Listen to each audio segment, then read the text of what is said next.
Hi ladies, this is my first time using this program. I'm recording my screen. I'm kind of excited about this. I want to show you a couple of things in the next few days, but one thing I've been meaning to show you is how to use our new Personalization Studio. It's new, it's upgraded, it's kind of nice. I really like how it takes a lot of the guesswork out, but people are still getting used to it and mistakes are being made because it's different than what it was before. So I'm just going to go in here. Let me choose here. Let's choose a purse. Totes, purse, Studio 3, crossbody. There we go. Okay, so I'm just going to choose a shoulder bag because they're on sale this month. All right, I'm just going to choose City Chic bag.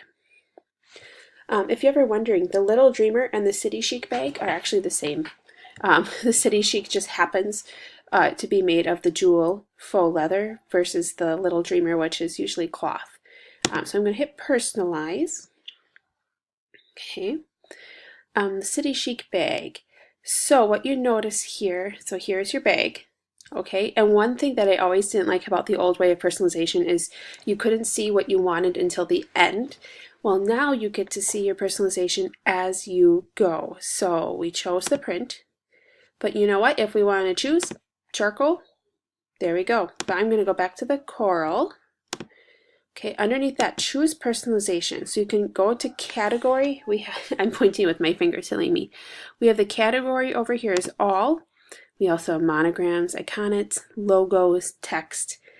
I almost said Legos. If I have all, I can just kind of browse through all of them and see here. Let's try the background initial.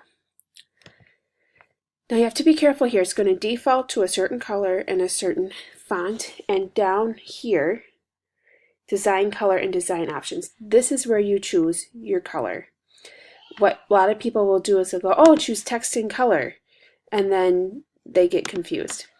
So if your design color and design options will be down here, right underneath all the icons, the little squares. So design color, let's try purple. I got, ooh, that looks kind of neat. You know, I got a deep or a dark purple on coral and it looks awesome. Design options, this is where I'm going to choose my letter.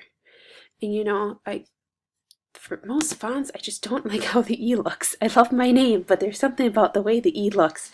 But anyway, so we can do that.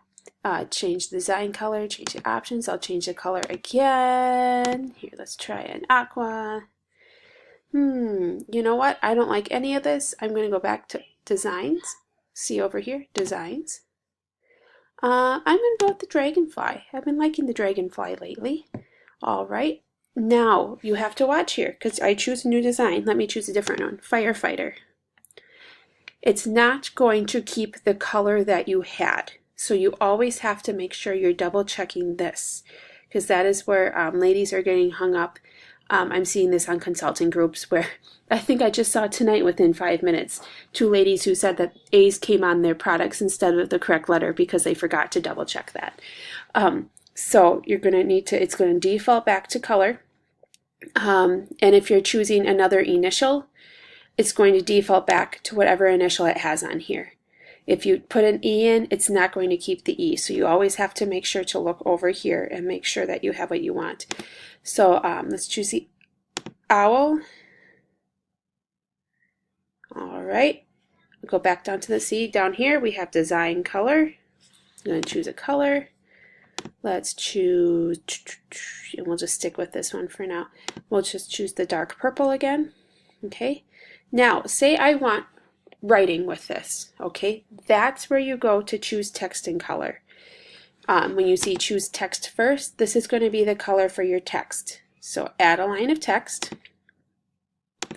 Line 1, I'm just going to put my name. I'll choose my color. Let's see here what else goes well with this. I'll do aqua. Okay, and font. I can choose my font. Blackboard.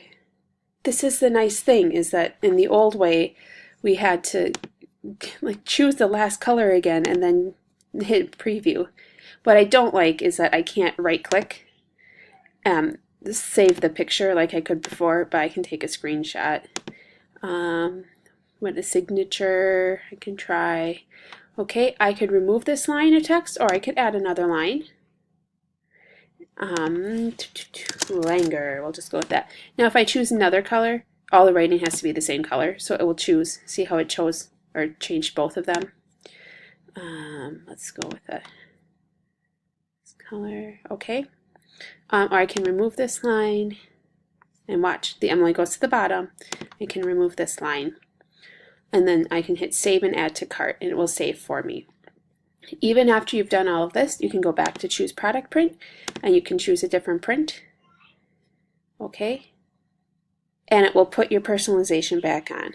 But the big thing is to remember, if you change personalization types, okay, when you change a personalization design, it will go to the default of whatever it's showing you here.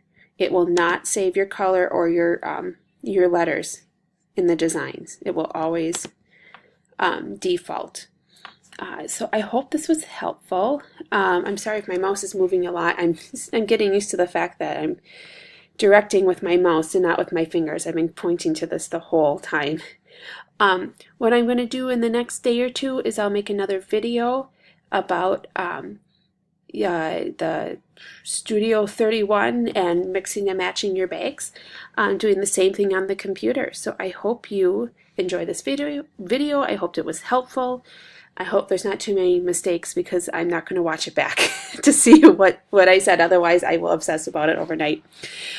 So have a great day, and I hope this helped. Bye.